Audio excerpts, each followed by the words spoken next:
wa ta lo perlu bakelo paulu muko tinya putu dale weda hitipwa sa krisi we uso ya bomu o ta to ta lo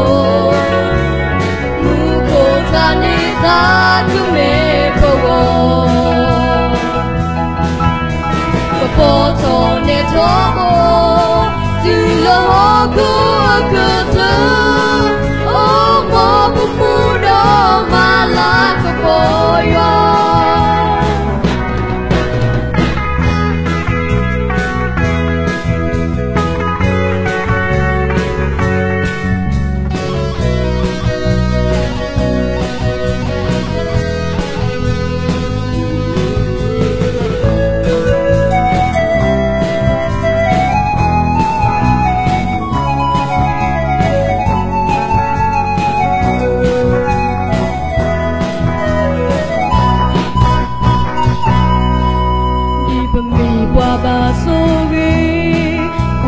Mo patanita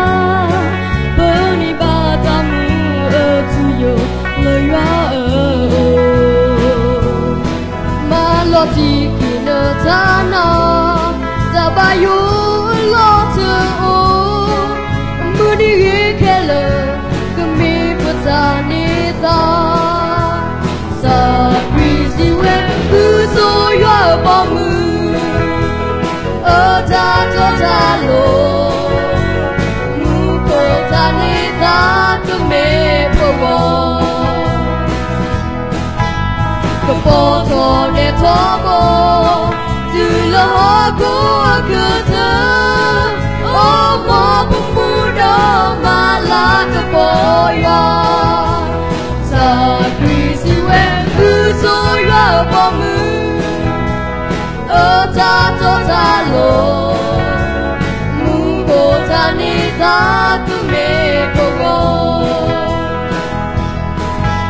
ko poto ne tomo tu lo ko ko ta o mo bu do mala ko boya ko poto ne tomo